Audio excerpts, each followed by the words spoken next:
ونستغفره ونتوكل عليه أما بعد فأعوذ بالله من الشيطان الرجيم بسم الله الرحمن الرحيم رضي الله عنه ورضوا عنه آمنت بالله صدق الله العظيم قال الله تبارك وتعالى في شان حبيبه إن الله وملائكته يصلون على النبي يا أيها الذين آمنوا صلوا عليه وسلموا تسليما ولو خرج عليه الرسول الصلاة والسلام عليك يا رسول الله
کوئی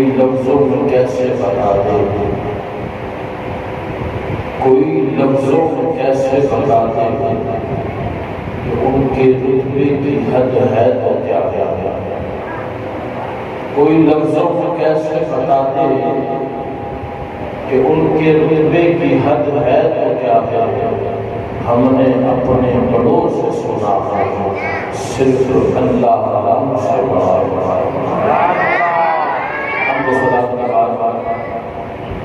واجب الاحترام صاحب مسند حضرت علامہ مولانا عرفان طارق قادری رحمۃ اللہ قدسیہ جن کی دعوت پر امام اعظم کا برکت محفل میں اللہ تعالیٰ حضرت کے علم میں عمل میں برکت عطا فرمائے اور خوشی ہوتی ہے کہ ماشاءاللہ انتظام کیا تمام اہل محلہ آپ مل کر حضور کی ملاد میں سجاتے ہیں اور ماشاءاللہ روز ہی ایک پھول اپنی خوشبو آپ تک دے کر جاتا ہے علم دین کی اللہ تعالیٰ ہم سب کو ایسی محفلوں کو سجانے اور اس میں شرکت کرنے کی توفیق عطا فرمائے۔ آج کا موضوع حضرت نے مجھے دیا ہے نبی کریم علیہ السلام کی آل اور اصحاب، اسی لیے میں نے قرآن کریم فرقان مجید کی آیت میں کے ساتھ ایک جز آپ کے سامنے پڑھا۔ اللہ تبارک و تعالی نے بعض طور پر بیان فرما دیا اللہ کی طرف کوئی جگہ خالی ہے بیچ بیچ کے تھوڑا سا آپ لوگ آگے آگے تشریف لے آئیں تاکہ محفل کا اچھا سا ماحول ہے، پیچھے سے آنے والوں کو بھی جگہ مل جائے گی۔ روشن پڑے محبت سے صلی اللہ علیہ حبیب صلی اللہ تعالی علیہ وسلم۔ آج کی انشاءاللہ گفتگو میں بہت ساری مزید ملے گا، کوشش کریں اسے یاد رکھیں، بہت سارے اعتراضات کے جوابات بھی مل جائیں گے۔ اللہ تبارک و تعالی نے قرآن کریم فرقان حمید میں ارشاد فرمایا رضی اللہ عنہم ورضوا عنہ السلام کے ساتھی ہیں، اللہ ان سے راضی ہے۔ سمجھ آ رہی ہے؟ یہ اللہ سے راضی ہے اور اللہ ان سے راضی ہے۔ تو معلوم ہوا کہ جن سے رب راضی ہو جائے ان کی شان اور عظمتیں کتنی بالا اور عارفہ ہوتی ہیں۔ اہل بیت اطہار ہوں یا اصحاب مصطفیٰ ہوں، حضور کے گھرانے والے ہوں، حضور کے اصحاب ہوں، یہ دونوں ہی جس نے بھی حضور کو ایمان کی حالت میں جاگتی آنکھوں سے دیکھا ہے وہ حضور کا صحابی ہے۔ سمجھ آ رہی ہے؟ حضور کا صحابی ہے۔ نبی کریم علیہ السلام کو جس نے بھی ایمان کی حالت میں دیکھ لیا اپنی آنکھوں سے، اللہ تبارک و تعالی نے واضح طور پر فرما دیا کہ وہ لوگ ہیں کہ جن سے رب راضی ہے اور وہ اپنے رب کی عطاؤں کی وجہ سے اپنے رب سے راضی ہے، کیونکہ حضور کریم علیہ السلام کے ساتھی ہونے کی وجہ سے۔ اور ان کا انداز زندگی یہ ہے کہ اللہ نے قرآن کریم فرقان مجید میں ایک جگہ یہ بھی فرمایا، محمد رسول اللہ اشداء علی الکفار، محمد رسول اللہ صلی اللہ علیہ وسلم یہ اللہ کے رسول ہیں، والذین، کہ یہ جو ساتھی ہیں ان کے محمد رسول اللہ اشداء علی الکفار، کہ یہ کافروں پر بڑی شدت رکھتے ہیں، کافروں پر بڑے غضبناک ہیں، اس لیے کہ ان کافروں نے جنہوں نے دین کو نقصان پہنچایا یا دین کو نقصان پہنچانے کی بات کی، ان پر بڑے شدت پسند ہے۔ کون؟ جو حضور کے ساتھ والے۔ اب حضور کے ساتھ والے چاہے حضور کے اہل بیت میں سے ہوں یا حضور کے اصحاب ہوں، آپس میں بڑی محبت کرتے ہیں، مگر کافروں پہ بڑی شدت رکھتے ہیں، اس لیے کہ وہ دشمن ہے دین کے۔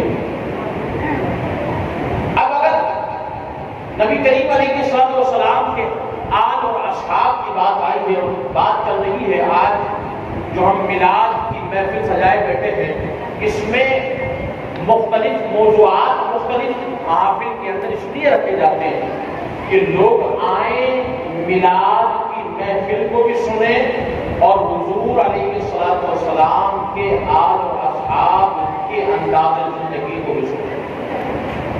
سمجھ آ رہی ہے؟ یہ بھی میلاد ہے،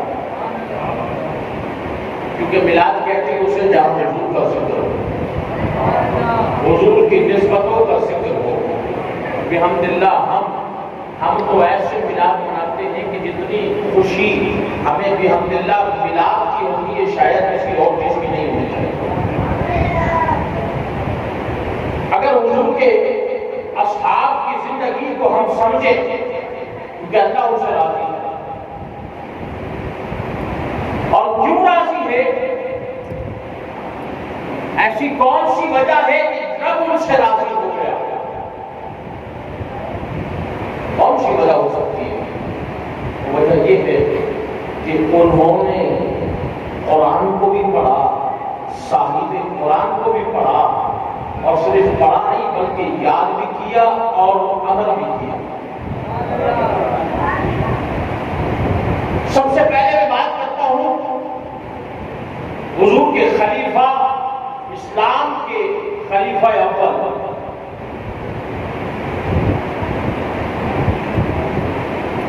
حضرت ابو بکر صدیق رضی اللہ تعالیٰ عنہ۔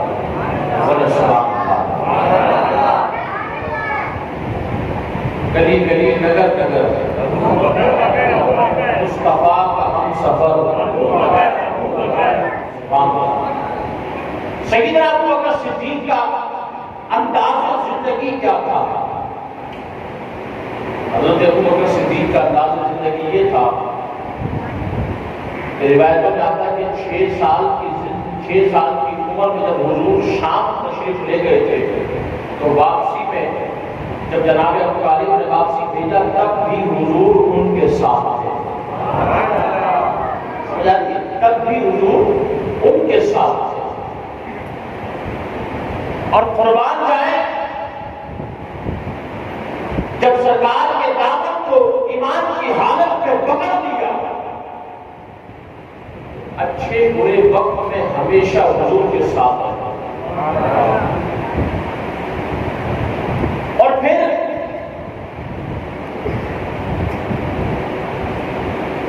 کہ جب کعبہ اللہ کے اندر کافروں نے مار مار کے لہو کیا تب بھی بے ہوش ہو کر گر گئے. حضور کی محبت کا عالم یہ تھا کہ جب آنکھ کھلی تو تب بھی حضور کا ہی پوچھا کہ میرے آقا سلامت ہے، انہیں کوئی تکلیف تو نہیں دی. یہ انداز زندگی میں ہمارا کام ہے.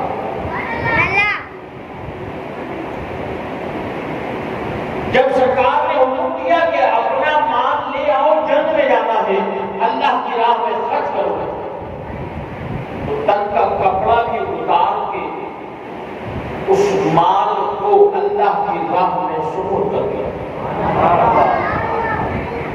سمجھ آ رہی ہے؟ یہ انداز زندگی تھا. کس کے لیے؟ اللہ اور اس کے رسول کے لیے. کس کے لیے کیا؟ حضرت ابوبکر صدیق نے یہ سب کچھ، یعنی اپنا وقت، اپنی جان، اپنا مال، سب کچھ اگر کسی کی نظر ہر وقت کیا نا تو وہ اللہ اور اس کا رسول.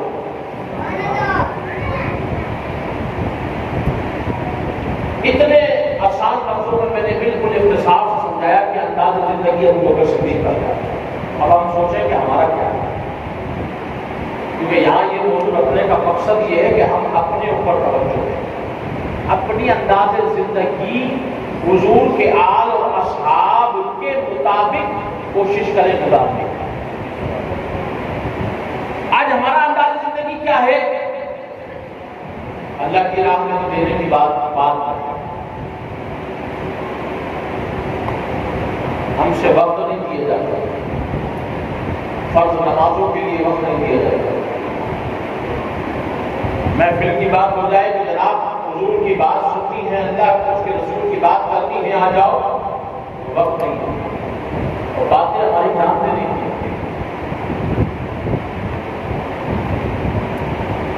ہم یہ سوچیں کہ جن کی بات ہم سن رہے ہیں ان کا انداز زندگی یہ تھا کہ حضور نے فرمایا اے ابوبکر میں ایک دن آؤں گا اور پھر ہجرت کر کے چلنا ہے، یہاں سے اللہ نے حکم فرمائے گا ہجرت کرنی ہے. اللہ اکبر. جب سرکار دو عالم مجسم شاہد علیہ السلام 23 دنوں کے بعد جب ابوبکر کے گھر گئے تو معلوم ہوا روایت میں آتا دروازہ کھلا ہوا تھا. اے ابوبکر میں نے تجھے آواز دی، تو فوراً باہر آ گیا. معاملہ کیا ہے؟ عرض کیا بات یہ ہے جس نے آپ نے فرمایا تھا اس دن سے لے کر آج تک میں نے اپنے گھر کا دروازہ بند نہیں کیا کہ کہیں کسی راجہ آ جائے اور میں فوراً بھاگا. یعنی حضور کو تکلیف نہ ہو، انتظار کرنا نہ پڑے، جیسے ہی حضور یاد کرے غلام حاضر ہو جائے. یہ ان کا انداز ہے. اور ہمارا انداز زندگی یہ ہے کہ مولوی صاحب حی علی الصلاۃ حی علی الفلاح کہتے رہتے اور ہم نرم بستر پر سوتے رہتے. انداز زندگی بدلنا ہوگا اگر محبت ہو. سمجھ آ رہی ہے؟ عشق کہتے اسے، عشق کہتے اسے کہ جب صدا آئے حی علی الصلاۃ تو عشق جھنجھوڑ کے اٹھائے کہ اب تیری جگہ بستر پہ نہیں. سمجھ آ رہی ہے؟ تیری جگہ حضور علیہ السلام کہہ رہا ہے اے محبوب راتوں کو، اپنے سجدوں کو، اپنے قیاموں کو جو طویل ہے انہیں کم کر دیجیے. اللہ فرما رہا ہے. ذرا سوچے تو صحیح. سرکار دو عالم صلی اللہ علیہ وسلم فرماتے اللہ نے ہر نبی کو ایک دعا فرمائی اور ہر نبی نے وہ دعا کی، مگر میں نے اس دعا کو سنبھال کے رکھ لیا. اور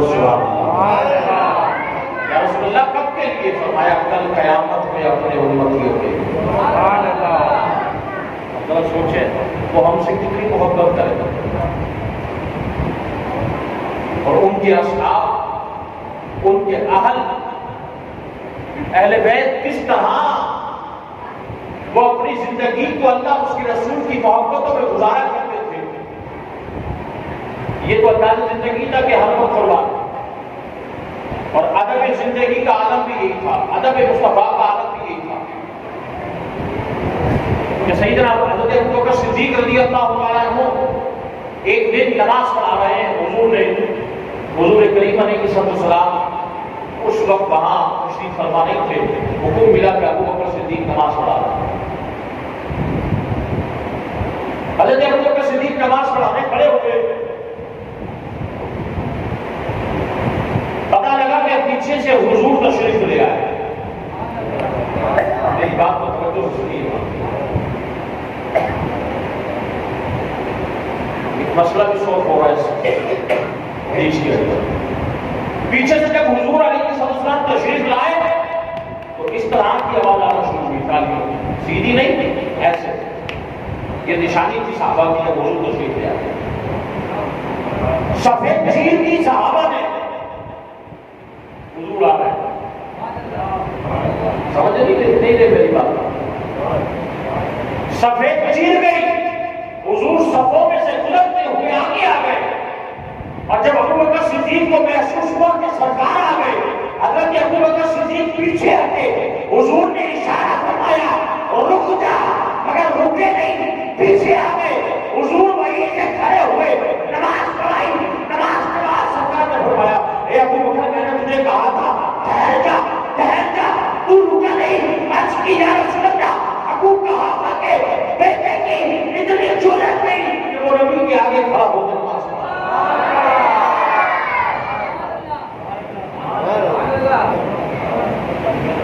ابو کہا کہ بیٹے کی اتنی جرأت نہیں کہ وہ آپ کے آگے کھڑا ہو کے نماز پڑھا.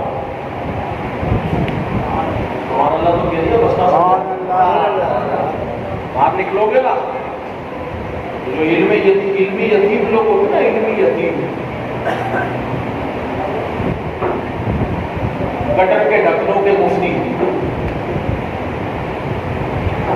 آتا جاتا کچھ نہیں، گٹر کے ڈھکنوں پہ بیٹھ کے جو ہے دوسرے کو فتوے دے رہے ہوتے نہیں یہ جائز نہیں ہے، یہ جائز نہیں. سوال آیا کہ جناب اگر تصور نماز میں حضور کا آ جائے تو نماز ٹوٹ جاتی ہے. میں نے کہا بدبخت، تیری بدبختی کا عالم یہ ہے کہ تو اللہ کے نبی کے تصور کی بات کر رہا ہے. ابے تو دیکھ تو صحیح، حدیث اٹھا کے صحابہ تصور کی بات کر رہا ہے. وہ دیکھ بھی رہے ہیں، جگہ چھوڑ کے رہے ہیں، آگے پیچھے رہے ہیں، نماز بھی نہیں ٹوٹ رہی. سمجھ آ رہی ہے؟ نماز بھی نہیں ٹوٹی. حضور نے وہیں سے پڑھائی، صحابہ نے وہیں سے پڑھی. یہ نہیں دوبارہ شروع ہوئی. کیا ان کی نماز بھی ٹوٹ گئی؟ کیونکہ یہاں تو یہ کہتا ہے کہ جناب حضور کا تصور لاؤ گے نماز ٹوٹ جائے گی. اور ایک زندگی صحابہ کی ہے بغیر تصور مصطفیٰ کی نماز ہی نہیں پڑھتے.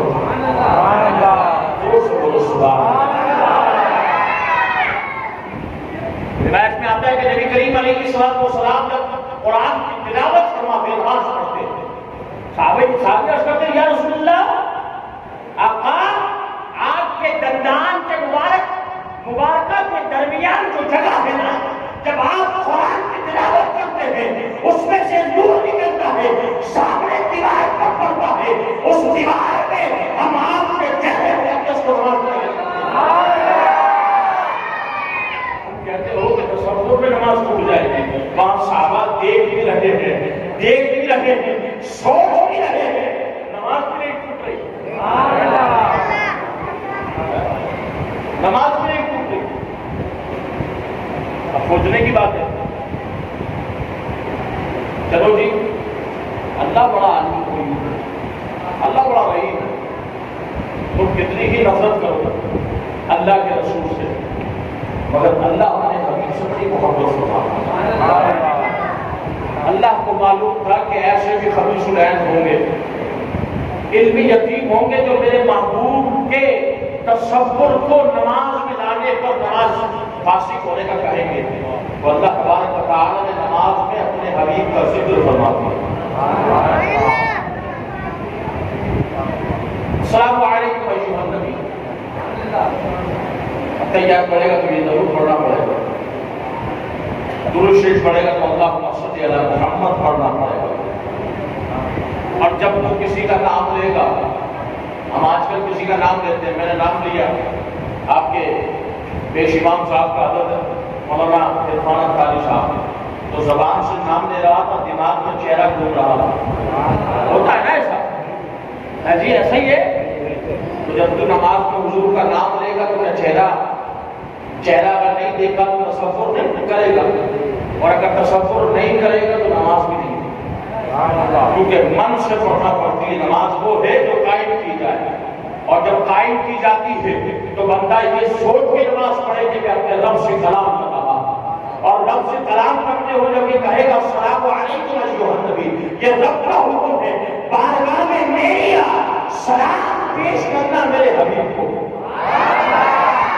جب میری نماز قبول ہوگی تو قربان جائے سیدنا ابوبکر صدیق کا انداز زندگی یہ تھا کہ ساتھ بھی مصطفیٰ کے ہیں، اور ہر وقت تصور بھی حضور کا اپنے من میں بسائے ہوئے، یہ ان کا انداز زندگی ہے۔ اب آئیے حضرت فاروق اعظم عمر بن خطاب، یہ ادب زندگی تھا ابوبکر صدیق کا، تو حضور آ جائے تو جگہ چھوڑ دیتے جی، سرکار نے جو فرما دیا اس کو سب کچھ قربان کر، یہ انداز زندگی تھا حضرت فاروق اعظم کے۔ عمر بن خطاب کے انداز زندگی کا عالم یہ جو، بیٹا خاموش ہو جاؤ، بیٹا یہ سارے باتیں نہیں کرو، خاموش رہے، دل سے پڑھے سب کو انداز زندگی ہے ادب مصطفیٰ کا عالم یہ ہے، محبت مصطفیٰ کا عالم یہ ہے۔ ایک دن تشریف لے جا رہے ہیں مسجد نبوی کی طرف، حضرت عباس رضی اللہ تعالیٰ عنہ گھر کے آگے سے گزرے تو وہاں پر ایک کپ نالا لگا ہوا تھا، اس میں سے کچھ پانی کے چھینٹے نکلے اور آپ کے کپڑوں پہ لگ گئے۔ آپ نے کپڑے چینج کیے، واپس مسجد تشریف لے آئے، امیر المومنین جو حکم دیا اس نیت سے کہ کسی اور کے بھی کپڑے خراب ہوں گے، میرے ہو گئے تو یہاں سے اس پر نالے کو ہٹا دیا جائے، حکم ہوا تو وہ پر نالا اکھاڑ دیا جائے۔ جب صحابی رسول سے پتہ لگا نا، پہنچے حضرت فاروق اعظم کے بعد، اے عمر بن خطاب، آپ نے جو پر نالا ہٹوایا ہے یہ آپ نے ہٹوایا؟ فرمایا ہاں میں نے ہٹوایا۔ کہا آپ کو معلوم نہیں کہ یہ یہاں لگایا کس نے تھا؟ کہا نہیں مجھے نہیں پتا، یہ بتاؤ نا کہ کس نے لگایا؟ آپ نے فرمایا یہ میرے آقا سید عالم اور منصب علیہ السلام نے اپنے دست مقدس سے لگایا تھا۔ اللہ اکبر، فاروق اعظم کا سننا تھا، آپ ہنس گئے، رونے لگے کہ یہ مجھ سے کیا ہو گیا؟ فرمایا، کہنے لگے اب اسے وہیں پر لگایا جائے گا، اب اس کا خمیازہ ایسے بھگتوں گا کہ اے عباس میں نیچے بیٹھتا ہوں، میرے کندھوں پہ چڑھ کے تو اسے واپس اسی جگہ لگا۔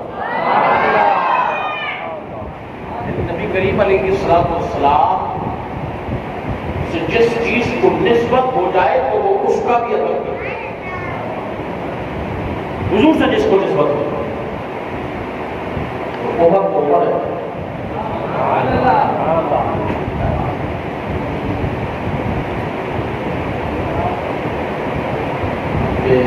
سب سے کائنات کے سب سے بڑے نبی کی حفاظت کی خاطر،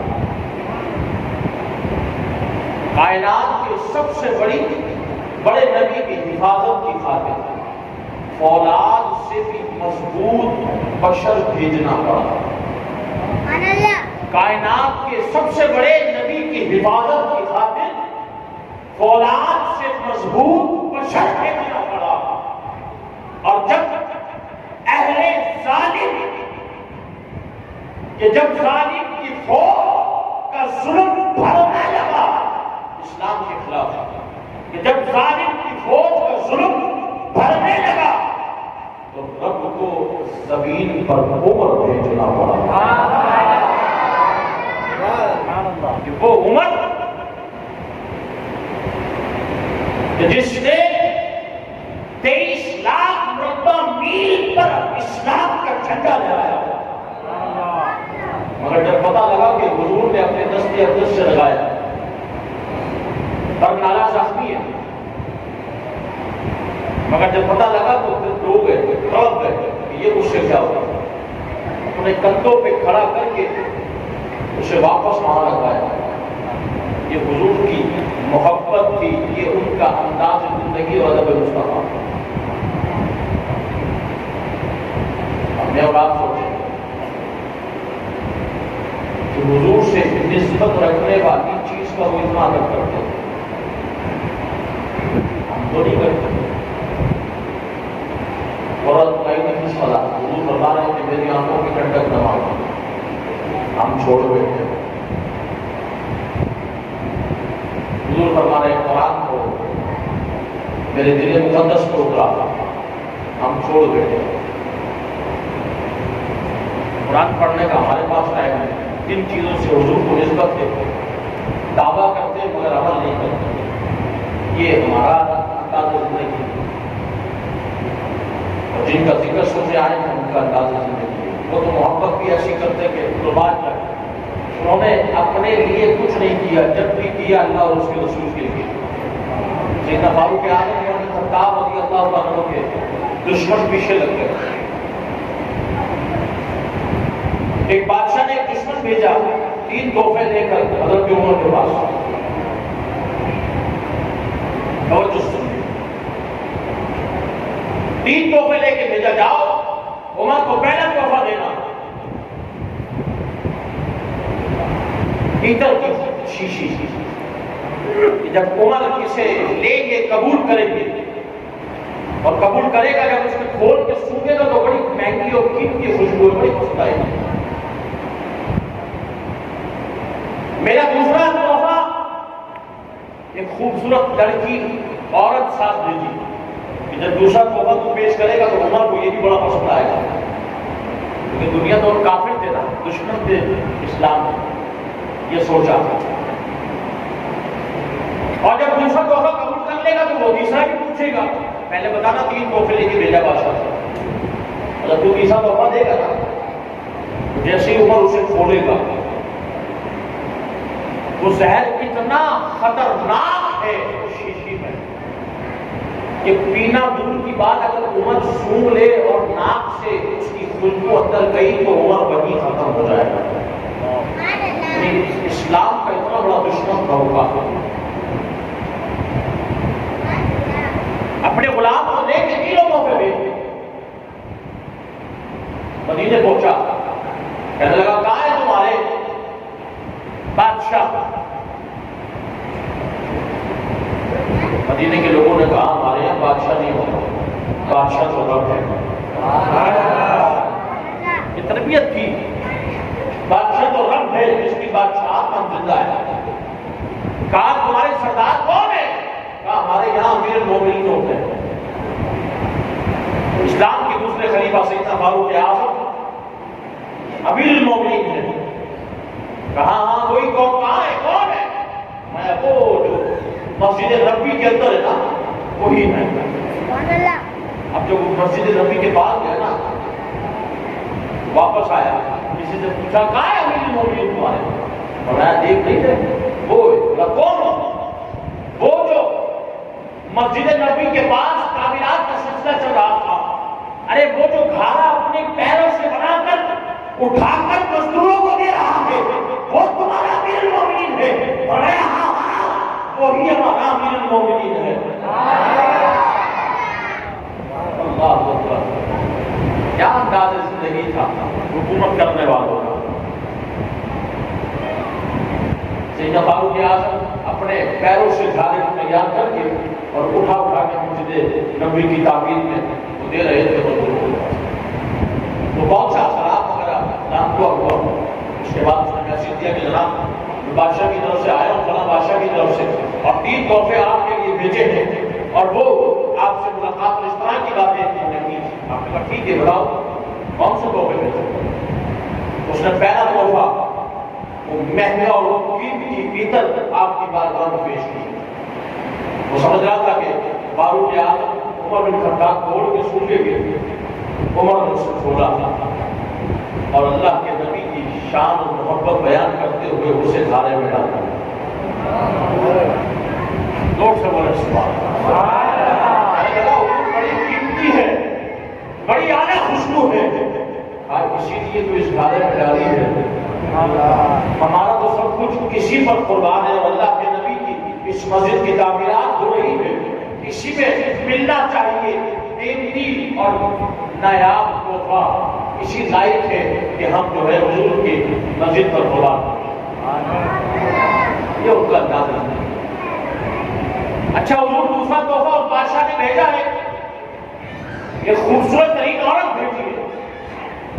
اس نے جیسے پیش کی آپ نے نگاہ اٹھا کے اس خوبصورت عورت کو نہیں دیکھا، بلکہ آپ کا غلام تھا حبشی، وہاں مزدوری کر رہا تھا. آپ نے اسے بلایا اور کہا تیری شادی ہو گئی؟ اس نے کہا نہیں ہوئی. کہا دیکھ یہ عورت اگر تجھے پسند آ جائے تو کیا تجھ سے نکل جائے گا؟ اس نے فوراً دیکھا اور کہا جی جناب میں راضی ہوں اس شادی پر. آپ نے کہا جا کے تیاری کر شام میں تیرا نکاح. قربان جائے. یہ انداز زندگی تھا. اور جب کسی کا یہ انداز زندگی ہو جائے، اپنی جان اپنا مال اپنی سب کچھ حضور پر قربان کر دیتے، تو اللہ تعالیٰ یقیناً وہ رب وہ شان رکھتا ہے کہ جنہوں نے ایسا کیا. اسی رب نے قرآن میں ایسے لوگوں کے لیے فرمایا رضی اللہ عنہم ورضوا عنہ، کہ جو اللہ اس کے رسول کے لیے سب کچھ قربان کر دے. تو اے لوگوں قیامت تک آنے والوں سن لو، یہ وہ لوگ ہیں جن سے ان کا رب راضی ہے اور یہ اپنے رب سے راضی. تیسرا تحفہ حضور سے قبول فرمائے. فاروق اعظم کو دیکھا، فاروق اعظم نے کہا کیا تحفہ ہے؟ اس کی آنکھوں میں آنسو آ گئے. کہنے لگا حضور بات یہ ہے میں نے بڑے بڑے بادشاہوں کے محلوں میں حاضریاں دی ہیں، بڑے بڑے وزراء بڑے بڑے شہنشاہوں سے ملاقاتیں کی ہیں، مگر آپ جیسا سادہ اور اعلیٰ کسی کو نہیں پایا. کہ آپ کو اتنا قیمتی تحفہ دیا، آپ نے تو اس بارے میں ڈال دیا. آپ کو بہترین خوبصورت عورت ملی تو آپ نے اپنے غلام کے نکاح کے لیے اس کو پیش کر دیا. ایسا انداز میں نے کسی کا نہیں دیکھا کہ اتنے بڑی سلطنت کا حاکم ہونے کے باوجود دنیا میں سب سے بڑی سلطنت کی اس کو فاروق اعظم، اس کے باوجود آپ اپنے پیروں سے گھاڑا بنا کے مسجد نبوی کی تعمیر کر رہے ہیں، اور کوئی پہل کوئی سواری کوئی پروٹوکول نہیں. میری آنکھوں میں آنسو ہے. میں ایسا بتانا چاہتا ہوں. وہ کافر کہنے لگا کہ 2 تحفے تو اس لیے دیے تھے کہ آپ کی تسکین بڑھ جائے گی، آپ کی محبت بڑھ جائے گی، اور تیسرا تحفہ جب آپ کو ملے گا. تو حضور میں بڑی شرمندگی سے کہنے لگا کہ حضور کوئی زہر ہے تو پینا تو دور کی بات، اگر آپ کی ناک سے وہ اس کی بدبو بھی چڑھ جاتی تو آپ کی ختم ہو جائے گی. تو تیسرا تحفہ آپ کو ختم کرنے کے لیے بھیجا گیا.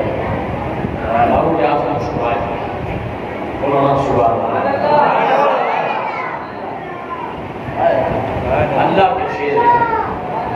یہ وہ ہیں جن کے لیے سرکار نے فرمایا عمر کی زبان پہ اللہ نے حق کو جاری کیا. مسکرائے، اس کے ہاتھ سے شیشی لی کھولی اور پھر پڑھا بسم اللہ الذی لا یضر مع اسمہ شیء فی الارض ولا فی السماء وهو السمیع العلیم. پڑھا اور اسے اپنے منہ میں ڈال دیا. اللہ. اور پینے کے بعد فرمایا کہ جو اللہ اس کے رسول پر قربان ہو جاتے ہیں، ہمارے مصطفیٰ نے فرمایا یہ پڑھ لو تو پھر تمہارا زہر بھی کچھ نہیں کر سکتا. ارے وہ ہم وہ لوگ ہیں کہ ہماری عزتیں، ہماری جانیں، سب کچھ اللہ اس کے رسول پر قربان ہے. وہ دیکھتا رہا آپ کا بال بھی پھیکا نہیں ہوا، اور وہ اللہ کے نبی کے خوراک کا یہ انداز دیکھ کر کافی کہتے ہیں کہ اللہ اس کے رسول پر ایمان لے آیا. یہ ان کا انداز زندگی تھا کہ جو اپنی زندگی میں اپنی جان سے بڑھ کر اللہ اور اس کے رسول کو اہمیت دیتے تھے. اب تیسرے خلیفہ اسلام تھے حضرت عثمان غنی ذوالنورین. حضرت عثمان غنی ذوالنورین رضی اللہ عنہ. اللہ کیا حیا تھی. کم ہے اختصار سے پیش کرتا ہوں. سیدنا حضرت عثمان غنی کا انداز زندگی یہ تھا، ادب کا عالم یہ تھا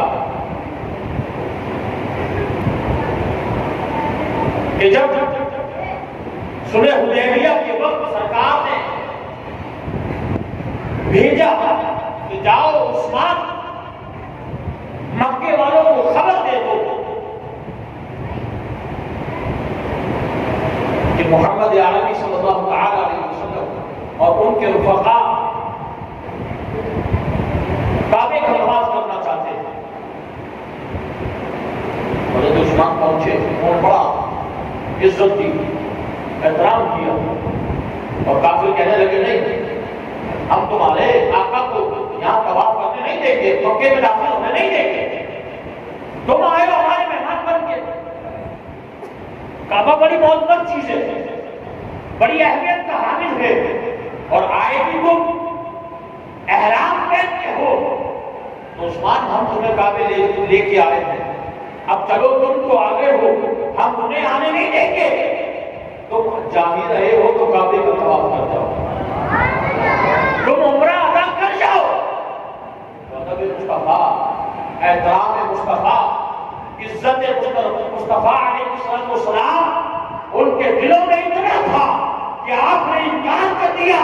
ارے نانا، میں حضور کے ساتھ ہی کعبے کا طواف کروں گا، میں جب تک کعبے کا طواف نہیں کر سکتا، کعبے کو نہیں دیکھ سکتا، جب تک کعبے کا کعبہ نہ یہاں موجود ہو. کعبے کا کعبہ یہاں نہ موجود ہو. کعبے کا کعبہ حضور ہے. یہ ادب تھا ان کا کہ حضور نے مجھے عمرہ کرنے کے لیے نہیں بھیجا، مجھے تو بتانے بھیجا تھا. اب میں کعبے کا طواف کروں. اور اگر آج کا کوئی آدمی وہاں موجود ہوتا تو اعتراض کرتا، میں آیا کر جاتا. مگر عاشقوں کا مزاج یہ تھا، وہ جانتے تھے کہ اگر اس کعبے کی عزت ہمارے دل میں اگر ڈالی ہے تو کعبے کو بھی پاک کرنے والا میرا آقا ہے، اور اس عزت کو بھی دل میں ڈالنے والے ہمارے مصطفیٰ. حضور کے اصحاب کا انداز زندگی یہ تھا. حضرت عثمان غنی ذوالنورین سنے، اللہ اکبر، حضور کو دیکھا نا،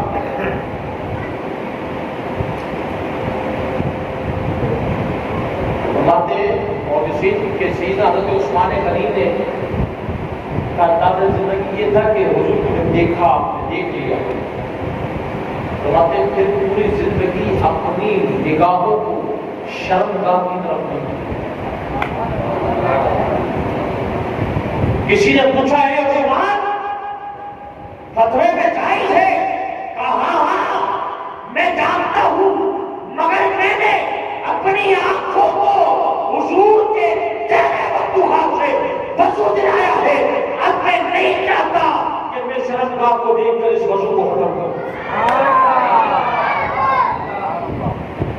کیا ادب تھا حضور کا، ذرا سوچے تو صحیح. کیا ادب تھا کہ جب سرکار دو عالم صلی اللہ علیہ وسلم سے ہاتھ ملایا،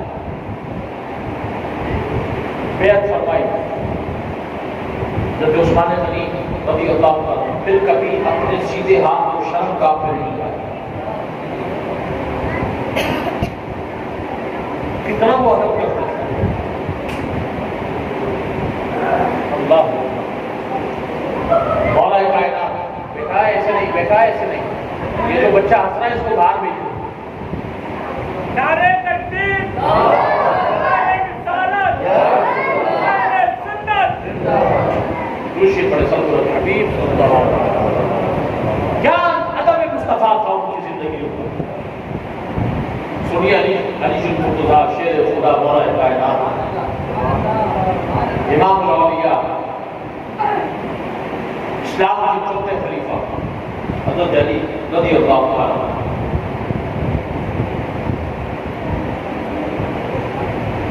ابھی تو بیان کرنے والے ہیں علی کو الحمدللہ. مولانا نعرہ حیدری. کیونکہ علی کو بیان کی وہی کرتا ہے کہ جس کے دل میں علی کی حقیقی محبت ہو. سمجھ آ رہی ہے؟ آ جائے ادھر آگے درود پڑھے صلی اللہ حبیب.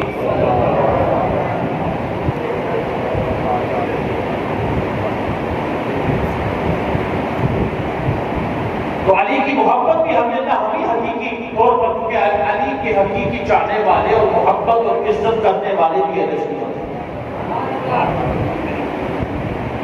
مولا کائنات حضور کی آل میں سے بھی ہے، اہل بیت اطہار میں سے.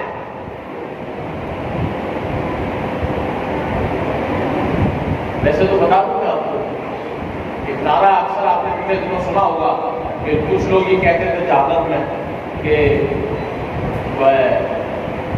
یہ در والے ہیں وہ گھر والے ہیں. سنا ہوگا. ایسا نہیں ہے. سمجھ آ رہی ہے؟ ایسا نہیں ہے. یہ جملہ درست نہیں. ابو بکر بھی گھر والے ہیں. کسی نے پوچھا کیسے؟ میں نے کہا حضور سے رشتہ کیا تھا؟ میں نے کہا حضور کی سوسر سے. میں نے کہا تیرا سوسر گھر آتا ہے تو گھر پہ بٹھاتا ہے یا باہر بٹھاتا ہے؟ یہ تو نہیں بولتا تو گھر والا ہے باہر پہ نہیں گھر میں. اور میں نے کہا پھر گھر والا ہوا تھا. میں نے کہا عمر بھی گھر والے کا. کیسے؟ میں نے کہا عمر کا رشتہ کیا ہو؟ ان کی سوسر ہے. میں نے کہا پھر وہ بھی گھر والے ہو. میں نے کہا عثمان کون ہے؟ کہا داماد. میں نے کہا ایک بار نہیں بلکہ بار دو بار ذوالنورین ہے. تو میں نے کہا جب داماد گھر آتا ہے تو کیا کہتا ہے؟ گھر والا باہر پہ. نہیں گھر والا. میں نے کہا عثمان بھی گھر والے ہے جی. تو میں نے کہا یہ حضور کے غلام بھی گھر والے ہیں. رشتہ داری جو اتنی خاص ہے. اور علی المرتضیٰ اللہ اکبر شیر خدا مولا کائنات کا انداز زندگی ادب کا عالم یہ تھا. ذرا غور سے سنیں اس بات. میں نے کہا نا آج کی بات میں بہت سارے مسائل کا حل بھی نکل جائے گا اور عقیدہ بھی مل جائے گا. اور اس واقعے سے اس حدیث سے تو یہ بھی پتہ لگ رہا ہے کہ حقیقی طور پر علی کو ماننے والے کون ہیں؟ علی کو جاننے والے کون ہیں؟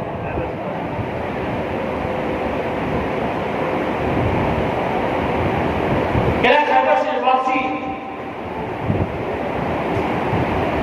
جنگ خیبر سے واپسی کے مقام پہ نبی کریم علیہ السلام نے نماز عصر ادا فرمائی اور اس کے بعد حضرت علی بیٹھے ہوئے تھے اور حضور آپ کی ذات پر سر رکھ کے آپ نے آنکھوں کو بند کر دیا. بہت مشہور روایت ہے.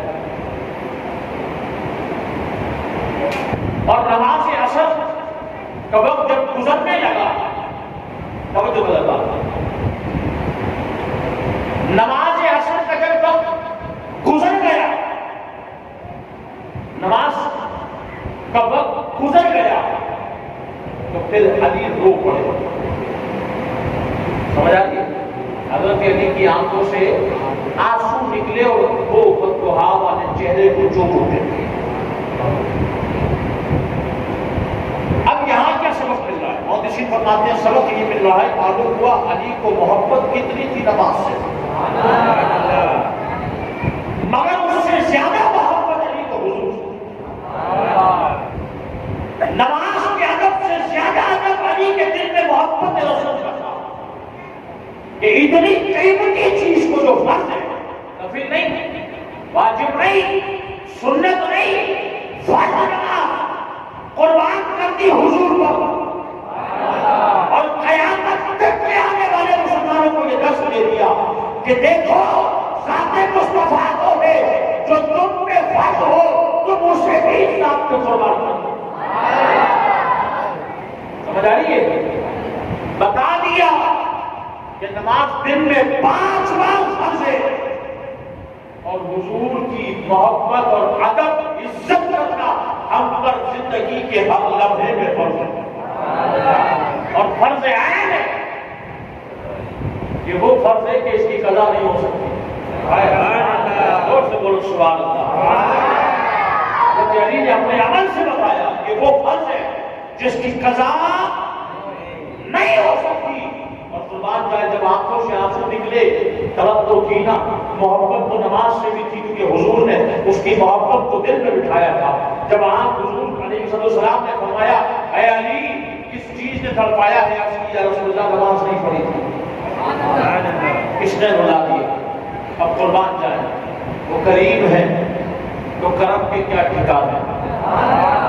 وہ کریم ہے جس کے دربار میں حاضر ہے، وہ کریم ہے ہمیں جس کی میراث میں تم ہونے بیٹھے ہیں، وہ کریم ہے ان کے کرم کے کیا ٹھکانے۔ جب نواز میں سے آئے تو نواز دے زمانے، وہ ایسے کریم ہے، ایسے کریم ہے۔ علی سے فرمایا اے علی بتا، یہ نہیں کہا کہ علی شریعت میں اجازت ہے قضا پڑھنا، یہ بھی کہہ سکتے تھے، یہ بھی کہہ سکتے تھے نا، اے علی شریعت میں اجازت ہے، مگر علی کو دیکھ رہے رو رہا ہے، اور علی کے آنکھوں کے آنسو نے ہمیں سبق کیا دیا؟ علی کی آنکھوں کے آنسو نے ہمیں سبق دیا اے لوگوں جان لو، کوئی لچا، کوئی شرابی، کوئی کبابی، کوئی بھی ایسا بندہ کہ جو چرسی ہو اور نام علی کرے وہ علی والا نہیں ہوتا۔ ارے علی والا وہ ہے جو نماز کی محبت میں ہو جائے، جو نماز کے لیے ترس جائے، نماز کو کبھی قضا نہ کرے۔ سمجھ آ رہی ہے؟ آج بہت سے کالوں کا عالم یہ ہے جو اوپر سے بھی کالے اندر سے بھی کالے، نماز کو اہمیت نہیں دیتے، اور معاذاللہ اپنا گندا عقیدہ بتاتے ہیں لوگوں کو کہ جناب جو ہے پہلے ماتم پھر نماز۔ اور میں نے کہا نہیں، علی نے بتا دیا کہ حضور کی بارگاہ میں ہے، حضور کی بارگاہ میں ہے تو تب حضور کی عزت پہ پہرا دیتے ہوئے نماز لازم پڑھنی ہے، نہیں تب چھوڑ چھوڑ کوئی بات نہیں، دوسری پر صدر الحبیب۔ اب جب نماز کا وقت گزر گیا، نبی کریم علیہ السلام نے فرمایا ہے علی، یہ نہیں فرمایا کہ تو قضا کر لے، شریعت میں اجازت چھوٹ گئی تو قضا ہو سکتی ہے، یہ نہیں فرمایا۔ میں نے کہا وہ کریم ہے، تو کریم پھر ایسی ہوتی ہے، اللہ نے انہیں کریم بنایا، اللہ نے کریم بنایا۔ میں نے کہا نا شروع کے اندر یہاں سے اس کے باہر جاؤ گے تو کچھ گٹر کے ڈھکنوں میں بیٹھے ہوئے مفتی کہیں گے کہ بھائی جناب وہ کریم کیسے ہے، وہ کریم کیسے ہے، وہ کریم کیسے ہے؟ میں نے کہا تم سبھی کیسے ہے، تم سبھی کیسے ہے؟ اور ایسے ہی کہ میں تو سنتا ہوں۔ میں نے کہا صفت تو اللہ کی، اللہ فرما رہا ہے سمیع العلیم، رب ہے، تو سبھی کیسے، تو بصیر کیسے، تو کیسے دیکھنے والا؟ کہا اللہ نے بنایا۔ میں نے کہا جب جیسے گٹر کے ڈھکنے پہ بیٹھنے والے کو اللہ سمیع اور بصیر بنا سکتا ہے تو اپنے محبوب کو قریب نہیں بنا سکتا؟ تو جیسے گندے نالی کے کیڑے کو اللہ سماعت دے سکتا ہے، بصارت دے سکتا ہے، تو جسے اللہ نے اپنے نور سے بنایا، منبع نور بنایا، باتوں میں سے باتوں میں منتقل فرمایا، جس کا بچہ عین نور بنایا، پھر رب اس کریم کو کریم نہیں بنا سکتا؟ اس پاک کو کریم نہیں بنا سکتا؟ میں نے کہا ایسے ہی حضور بھی کریم ہے۔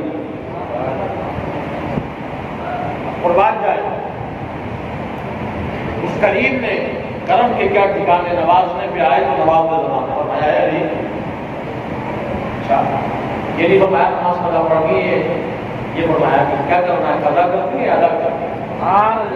یہ جانتے تھے کہ یہ قریب ہیں اور جن پہ قربان کی ہے، تو یا رسول اللہ اگر میں اس وقت قضا بھی کرتا تو مجھے گناہ نہیں ملتا، کیونکہ اطاعت آپ کی تھی، بارگاہ آپ کی تھی، عرض کی تھی، آقا ادا کرنی ادا کرنی۔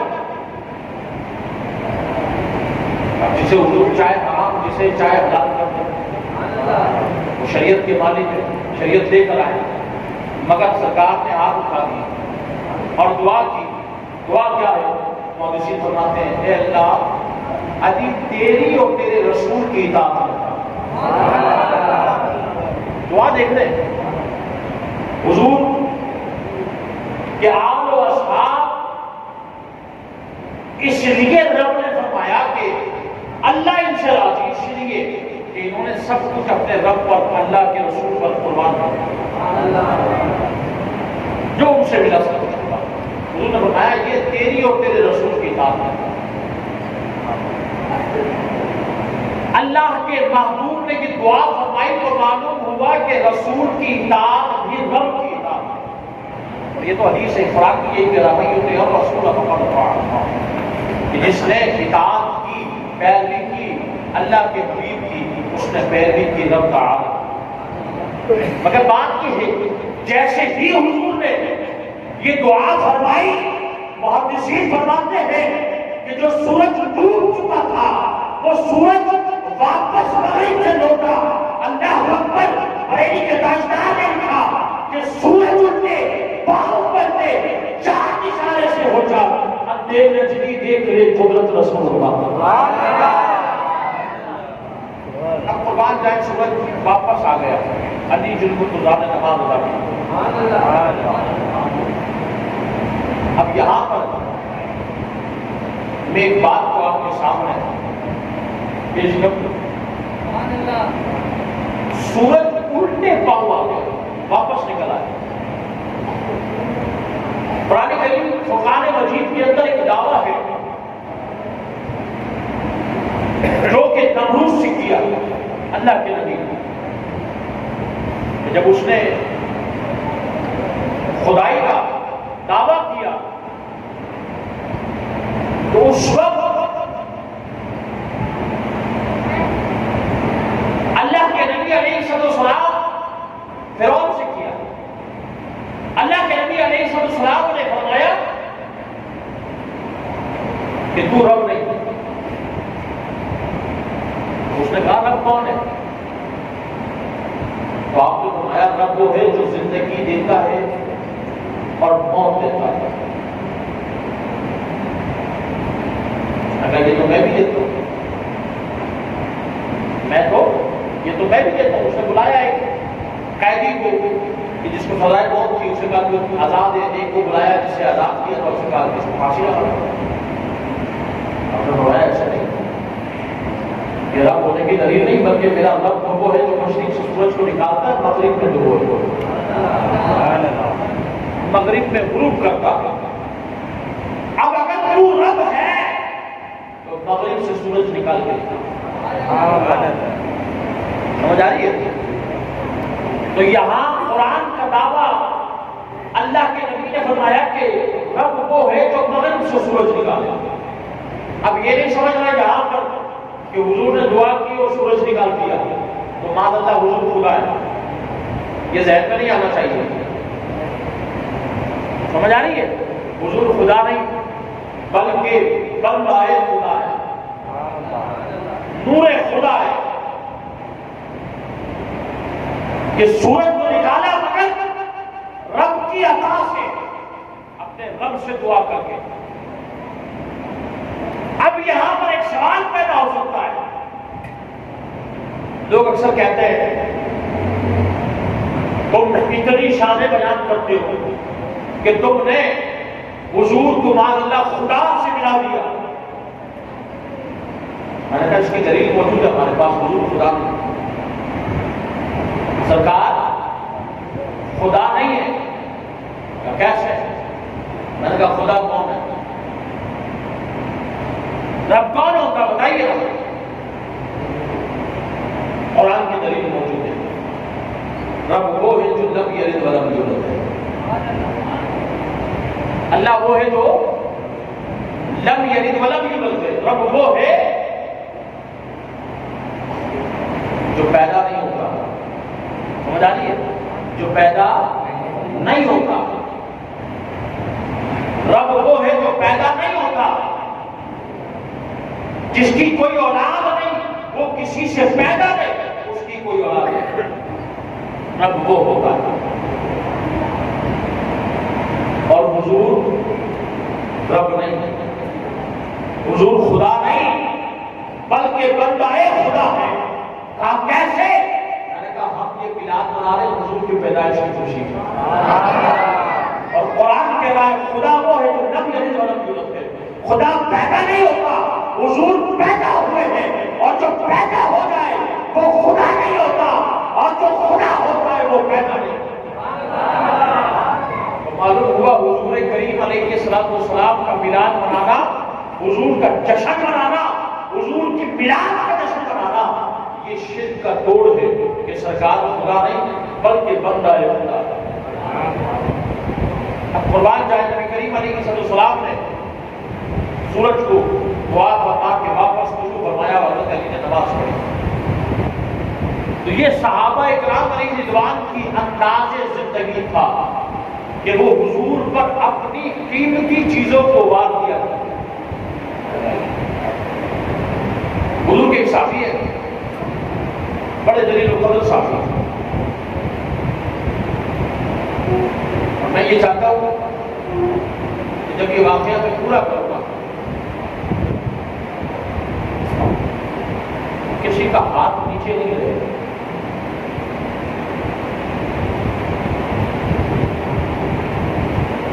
حضور سے محبت کا انداز یہ ہونا چاہیے. صحابہ ہمیں سکھا تھا. ایک جنازے میں سے صحابہ واپس آ رہے تھے.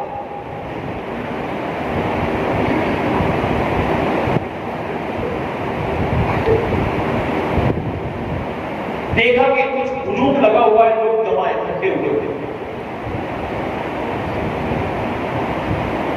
صحابی رسول نے پوچھا یہ کیا معاملہ ہے، کیوں رش لگا ہوا؟ دیکھو ذرا. دیکھا تو حضور کے بڑے نواسے امام حسن مجتبیٰ تشریف فرما. زور سے بولے سبحان اللہ. اور جو صحابی آ رہے تھے نا وہ پتہ ہے کون تھے؟ جنہوں نے معلوم کیا کہ یہ کیسا رش ہے. وہ تھے حضور کے جلیل القدر صحابی حضرت ابو ہریرہ رضی اللہ عنہ. دیکھا کہ امام حسن مجتبیٰ تشریف فرمائے، لوگ بیٹھے ہوئے باتیں چل رہی ہیں. اللہ اکبر. آپ بھی فرمانے لگے چلو حسن موجود ہے تو ہم بھی چلتے. آئے بیٹھے باتیں کرنے لگے. سب سوال جواب کر رہے تھے، سوال جواب ہو رہے تھے. بڑی زبردست بات بتانا پڑا. بات کے اختتام کو اس کا حق کرتا ہے. محدثین فرماتے بات کرتے کرتے امام حسن مجتبیٰ سے حضرت ابو ہریرہ نے فرمایا حضرت ذرا اپنی قمیض اوپر کریں. آپ نے فوراً اپنی قمیض اوپر کی اور امام حسن جیسے ہی قمیض اوپر کی ابو ہریرہ نے کوشش کی، پیٹ کو چومنے لگے اور چومنے کے بعد وہاں سے اٹھے ہوئے شکلے. جیسے ہی جانے لگے نا تو لوگوں نے روکا اور پھر امام حسن رضی اللہ عنہ نے فرمایا کہ کیا معاملہ ہے؟ یہ کوئی مطلب ویسے بھی اگر آج کے دور میں دیکھا جائے تو کافی لوگ بیٹھے وجود لگاؤ کوئی آگے بیٹھے اور کہے کہ جناب اپنی معتبر آدمی سے ہوگی کہ کبھی اوپر تو لوگ بولیں گے بیٹھے تو جب امام حسن مصطفیٰ رضی اللہ تعالیٰ عنہ سے یہ پوچھا گیا کہ حضرت یہ معاملہ ماجرا کیا ہے کہ وہ آئے بات کی انہوں نے کہا آپ نے کبھی اٹھا دی وہ چومنے لگے اور چلے گئے امام حسن نے فرمایا اس چیز کو پوچھو فرمایا ابو ہریرہ بتائیے ان کو جواب دیجیے بات کیا ہے ابو ہریرہ کہنے لگے بات یہ ہے کہ اللہ کی عزت کی قسم میں آیا تھا اسی لیے کہ مصطفیٰ کی ادا کو نہ کروں میں نے ان آنکھوں سے دیکھا کہ حسن کے پیر کو حضور چوما کرتے تھے اس لیے میں نے بھی چوما جس سے حضور کو نسبت ہو جاتی حضور کے اصحاب ہمیشہ اس سے محبت کرتے ہمیشہ اس انداز پر بناتے ذرا سوچے تو کیا ان کا انداز زندگی اگر ہم اپنے اسلاف کو اٹھا کے دیکھتے ہیں آج کا میرا موضوع بھی یہی تھا نا حضور کے اصحاب اور حضور کے اہل بیت ان کا انداز زندگی میں آپ کے سامنے آیا پیش کر رہا تھا تقریباً میں سمجھتا ہوں سمجھ آیا نہیں آیا تو آپ اٹھا کے پھر سمجھا سمجھ آیا کس کس کو سمجھ آیا آج کم افراد کو اللہ ان ہاتھوں کو سلام ہمارے اسلاف کا زندگی انداز زندگی اور محبت کی جو یقین جانے آپ زندگی کا مزہ جو ہے نا وہ عشق مصطفیٰ صحیح بتا رہا ہوں کبھی حضور کی یاد میں لوگ کرتے کبھی سرکار کی محبت میں تڑپ کرتے مزہ آئے کبھی آنکھوں کو بند کر کے گنبد خضرا کے سامنے بیٹھ جائے تصور کرے کہ حضور کا دربار سامنے اور اپنے دکڑے سنائے وہ تو وہ ہے جس کو کوئی سیدھے سے نہیں لگاتا آقا اسے بھی سیدھے سے لگاتا ایک دفعہ مسجد نبی کے باہر ایک عورت آ کھڑی ہو گئی دروازے اور حضور علیہ السلام کو عرض کی بلایا سرکار تشریف لے آئے صحابہ کو دیکھ رہے تھے کافی دیر تو حضور کو لے جا کے سائڈ میں باتیں کر رہی سرکار سے صحابی آئے یا رسول اللہ یہ تو دیوانی ہے پاگل ہے لوگ اسے پاگل کہتے ہیں پتھر مارتے ہیں آپ اس کی سن رہے ہیں میں جس کی کوئی نہیں سنتا میں محمد اس کی بھی سنتا حضور ایسے محبت کرنے والے ہیں ہم سے ایسی محبت کرنے والے سرکار فرماتے ہیں اللہ نے ہر نبی کو دعا عطا فرمائی مجھے بھی عطا فرمائی میں نے رکھ دی آقا کیوں فرمایا کل قیامت میں اپنے امتیوں کے لیے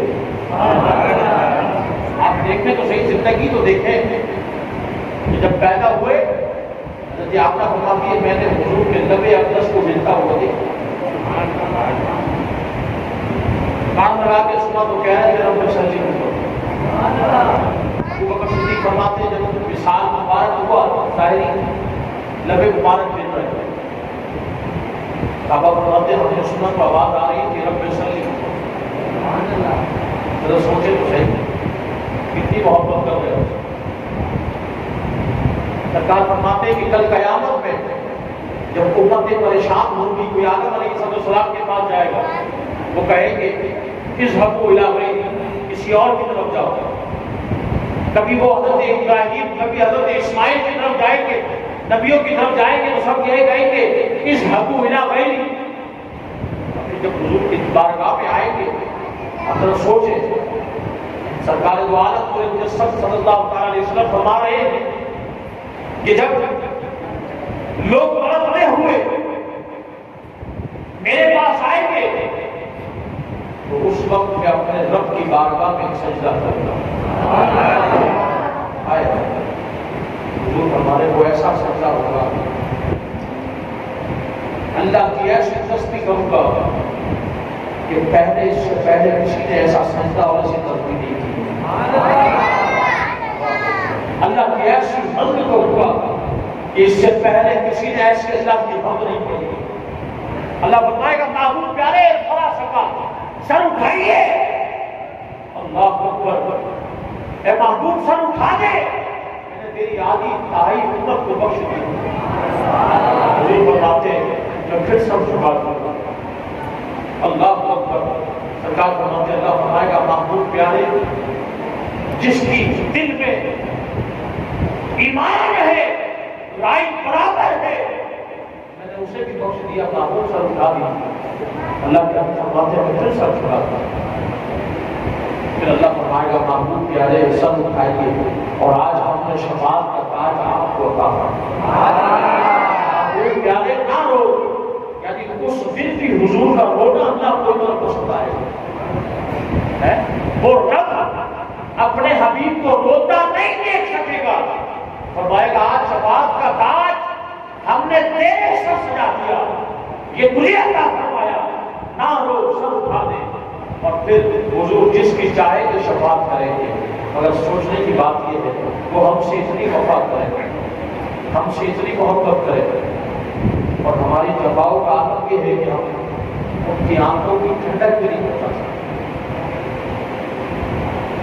ان کی سنت کو اپنے سینے سے نہیں سجا سکتے۔ ذرا سوچیں، وہ اسلام سے محبت کرتے تھے، ہم اسلام سے جان چھڑا تھے، وہ دین کا پرچم لہراتے تھے، دین کا کام کرتے تھے، اور ہم جان چھڑانے کی بات کرتے ہیں۔ آج اگر کوئی کہہ دے کہ جھنڈا لگانا صحیح نہیں ہے، میلاد منانا صحیح نہیں ہے، تو ہم فوراً واپس مولوی صاحب کے پاس آتے ہیں، بولے دلیل دو۔ میرے پاس ایک بندہ آیا ایسے ہی مسجد میں، حضرت اس کی دلیل کیا ہے؟ میں نے کہا چھوڑ دلیل کو، میری بات سن۔ کہا کیا؟ میں نے کہا شادی شدہ ہے، اولاد ہے؟ کہا ہاں ہے۔ میں نے کہا پہلے بیٹا ہوا بیٹی؟ بولا بیٹا۔ میں نے کہا جب خوشی ہوئی تھی؟ بولا ہاں۔ میں نے کہا کیا بانٹا؟ بولا چیز بانٹی۔ میں نے کہا بغیر دلیل کے بانٹی؟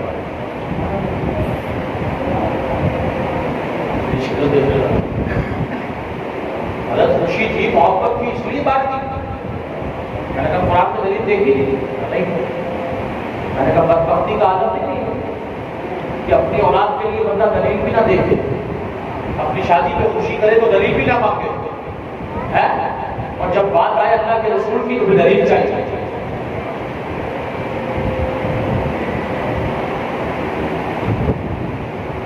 میں نے کہا مسئلہ مصطفیٰ کا نہیں ہے، مسئلہ میلاد کا نہیں ہے، مسئلہ پرچم کا نہیں ہے۔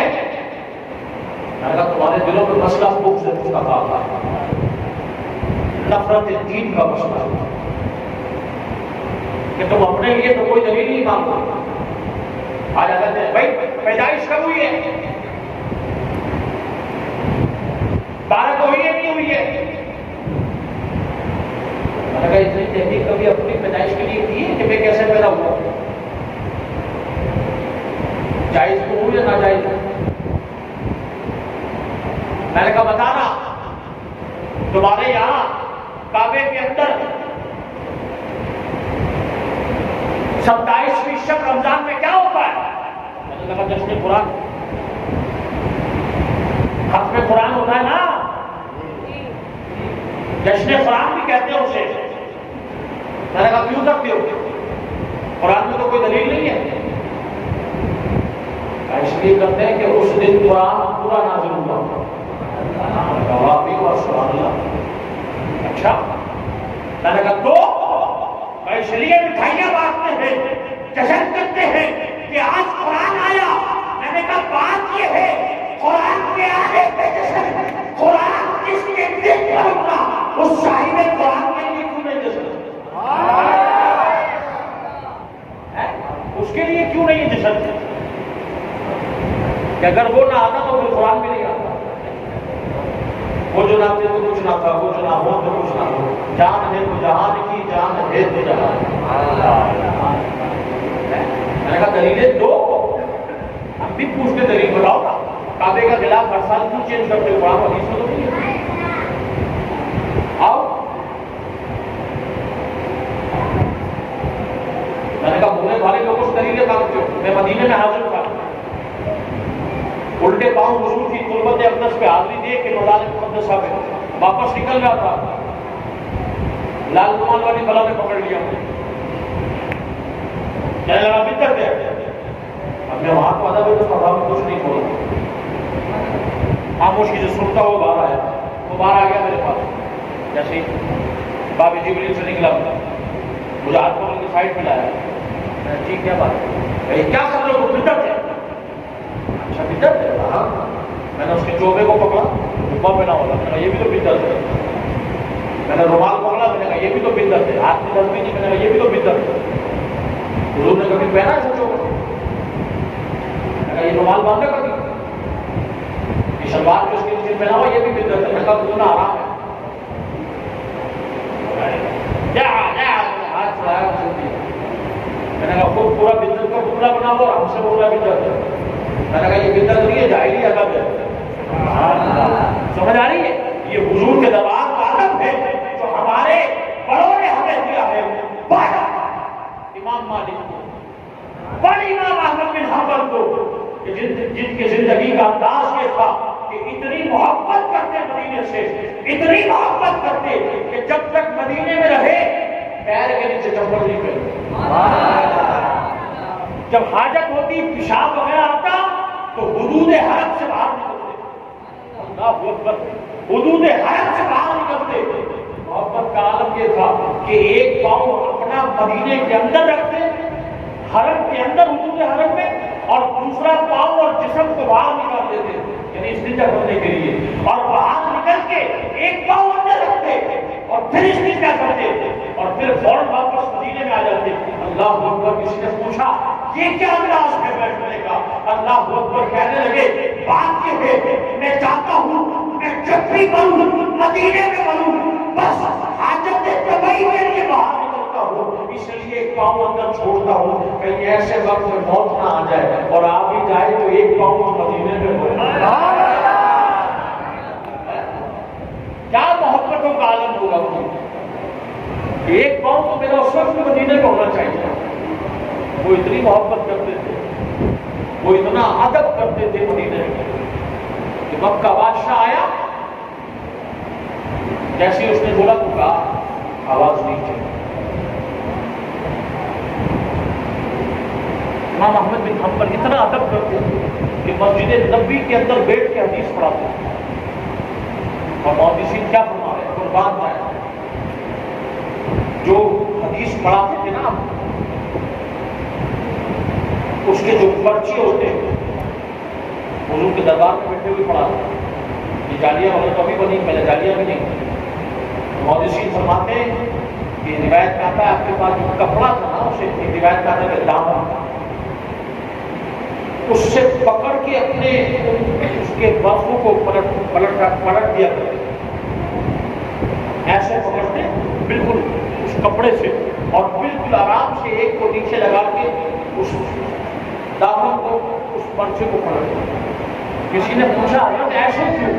فرمایا کہیں ایسا نہ ہو ان پرچوں کے پلٹنے کی آواز سے میرے مصطفیٰ کو تو ایک جس میں تکلیف ہوگی۔ کہیں حضور کو ان پرچوں کے پلٹنے سے تکلیف نہ ہوئی، اتنی آواز نہیں۔ کیا ان کی زندگی کا ادب تھا؟ اور آج ہم بے ادبوں کا عالم یہ ہے کہ ہم حضور کی ذات کا ادب نہیں کرتے۔ وہ ساری رات حضور کے دربار میں کھڑے ہو کر رو رو کے گزارتا، رو رو کے گزارتا۔ ارے کبھی ادب والے بنے تو صحیح۔ ایک بزرگ کے لیے تو مشہور ہے، وہ فرماتے ہیں کہ حضور کی بارگاہ کا ادب کرو، وہ ہستی ہے کہ تم ان کی بارگاہ میں سلام بھی کرو گے تو جواب آئے گا۔ وہ فرماتے پھر ان سے پوچھا گیا، فرمایا ہاں میں جب نماز میں السلام علیکم ایھا النبی پر پہنچتا ہوں تو وہی ٹھہر جاتا ہوں، جب تک مجھے جواب نہیں آتا آگے نہیں بڑھتا۔ حضور سنتے ہیں، جواب دیتے ہیں تو میں آگے جاتا ہوں۔ کوئی بنے تو صحیح ایسا، خود کو کر بلند اتنا کہ ہر تقدیر سے پہلے خدا بندے سے خود پوچھے بتا تیری رضا۔ پڑھو نا عبد الرحمن جاتا شیخ سعدی کو پڑھو تو صحیح کہ شیخ سعدی کو شیخ سعدی ہیں جنہوں نے لکھا بلا بندہ بھی کمالے کشفت مجا بھی جمالی حسنت جمیع خصال محبت پیش کر رہے ہیں. اب آگے سمجھ نہیں آ رہا لکھوں کیا. کوئی ہو تو صحیح ایسا. میں نے کہا کبھی رو تو صحیح ان کی بات کر کے کبھی رات لیٹ کر استغاثہ تو کرو یا رسول اللہ اور سبحان اللہ یا حبیب اللہ اس مقام آقا یہ حال ہے نظریں قید کرتا ہے کبھی رو تو صحیح. تو دیکھو تو صحیح جواب آتا ہے. محبت کرنے والے جب یہ لکھتے ہیں بلغ اللہ بھی کمالہ کشفت مجا بھی جمالہ حسنت جمیع خصالہ. آگے نہیں آ رہا. حضور کی ذات میں درود پڑھ کے سو گئے تڑپتے ہوئے سو گئے کہ آگے لکھوں کیا. تو حضور کریم علیہ السلام محبت فرما رہے تھے. اظہار محبت کا عالم یہ تھے کہ شیخ سعدی لکھتا کیوں نہیں صلی علیہ وآلہ. تم اپنا انداز زندگی بدلو تو صحیح. جب تم انداز زندگی بدل کے صحابہ کی طرف آؤ گے صحابہ کی زندگی حضور کے اہل بیت کی زندگی کے مطابق زندگی کو گزارو گے. یہ وہ شخصیات ہیں جن کے لیے رب فرما ہے رضی اللہ عنہ ورضوا عنہ. یہ وہ لوگ ہیں جن سے رب راضی ہے. یہ اپنے رب سے راضی ہے. ہمیں یہ محافل یہی درس دیتی ہے کہ ہم اپنے قلب کو تبدیل کریں اور دنیا سے چھڑا کر دین کی طرف اسلام سے محبت کریں دینی ترجیحات سے محبت کریں اور دینی ترجیحات سے محبت حضور کی ذات مقدس سے محبت کریں. بھائی دلیل دو. کوئی دلیل نہیں ہمارے پاس. ایک ہی دلیل ہے وہ ہمارے آقا نے ہمارے غلام وہ ہمارے آقا ہے اور ہم ان کے غلام. قرآن پڑھ لو اٹھا کے. سورہ مریم میں اللہ کے نبی حضرت عیسیٰ علیہ السلام نے یہی فرمایا کہ میرا آنا اس پر بھی رب کہتا ہے میرے آنے پر بھی سلام. حضرت عیسیٰ فرما رہے میرے جانے پر بھی سلام. تو نبیوں کی شان پہ یہ ہے کہ جو آ جائیں جب بھی سلام کرو جب وہ جائیں تو ان کے عرس میں بھی سلام کرو. کہتے ہیں جناب بات یہ ہے کہ یہ تو وفات کا دن تھا اس دن تم غم کیوں نہیں کرتے.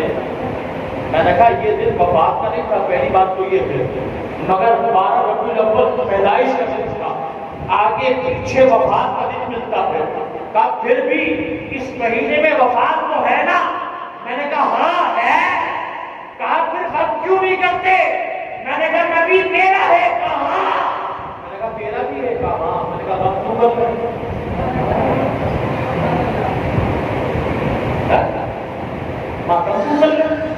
ہم خوشی کا دن پیدائش کی سوچنے کی بات ہے. میں نے کہا آدھا کا کام بانٹ دیتے بھائی ہم تو کر لیں. کہنے کا مقصد یہ ہے کہ اس ذات کے اوپر غم نہیں ہے بلکہ خوشی ہی خوشی. کیوں کہ وہ آئے انہوں نے ہمیں ایمان دیا. سمجھ آ رہی ہے. اللہ کے نبی وہ ہے قرآن کہہ رہا ہے کہ ان کے آنے پہ بھی سلام ان کے جانے پر بھی سلام. یہ ان پر اللہ کی رحمت ہے کہ جب یہ جاتے ہیں تو یہ موت نہیں پہنچاتی. سمجھ آ رہی ہے. لمحے بھر موت آتی ہے مگر قربان جائیں قرآن کی دلیل سے یہی ثابت ہے کہ وہ اپنے رب کی قرآنیت کو چھوڑ آئے تھے اور اپنا کام پورا کر کے رب سے ملنے جا رہے ہیں. اس لیے ان کے آنے پر بھی سلام ہے ان کے جانے پر بھی سلام ہے. اس لیے ہم غم نہیں کرتے ہم خوشی مناتے ہیں. ان کا آنا بھی سلامت رہے ان کا جانا بھی سلامت رہے کیونکہ وہ اپنے رب سے ملنے گئے ہیں. رب کی قرآنیت میں گم ہونے گئے ہیں. ہمارے آقا وہ ہے کہ جن کا غسل بھی صدقہ نور رب کا ہے. اللہ نے اپنے نور سے اپنے محبوب کو مبعوث فرمایا ہے. وہ کمال حسن حضور ہے کہ قرآن نقش سے جہاں نہیں. یہی پھول خار سے دور ہے یہی شمع ہے کہ وہاں نہیں. اللہ سے دعا ہے مولا کریم ہمیں حضور کی سنتوں پہ زندگی گزارنے کی توفیق عطا فرمائے. میری آخری بات کہہ دوں ہم نے حضور کے اصحاب کا کا انداز زندگی سنا، اپنے سرکار کے صحابہ کا انداز زندگی، حضور کے اہل بیت کے انداز زندگی کو سنا، سمجھ آئی سب کے بھائی ہاتھ بانٹ بنا اب نیت کرے گا کہ انشاءاللہ حضور کی سنتوں سے محبت کرے گا.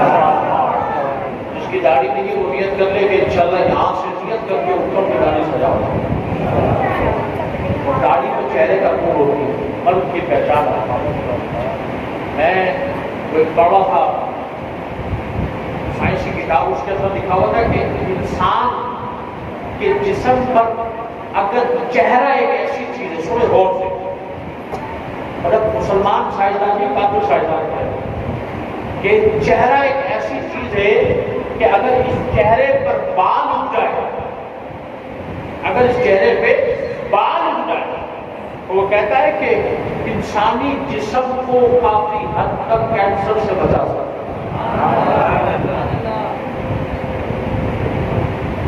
دینی فائدہ تو ہے، دنیا بھی فائدہ ہے. چہرے کا نور ہے داڑھی، کبھی بھی داڑھی سے چہرہ خراب نہیں ہوتا رہتا. آپ داڑھی رکھو، جو لوگ گاڑیاں دیتے تھے وہ عزت کرنا شروع کر دیں. صحیح بتا رہا ہوں. باہر آدمی دیکھ کے آپ کو سلام کرے گا، غیر آدمی بھی سلام کرے گا. کیوں کہ سنت رسول سے چہرے سے حضور سے محبت کریں گے انشاءاللہ. اور سب سے بڑی بات، حضور کی آنکھوں کی ٹھنڈک پہنچائیں گے. نماز قضا نہیں کریں گے، نماز نہیں چھوڑیں گے. سمجھ آ رہی ہے؟ ہمیں یہی سبق ہے اللہ اس کے رسول کا کہ مسلمان وہ ہے جو نماز پڑھتا ہے. حضور کے صحابہ فرماتے، سرکار نے فرمایا مسلمان اور کافر میں فرق بتایا کہ کافر وہ ہے جو نماز نہیں پڑھتا، مسلمان وہ ہے جو نماز پڑھتا. نماز پڑھیں گے انشاءاللہ. کوئی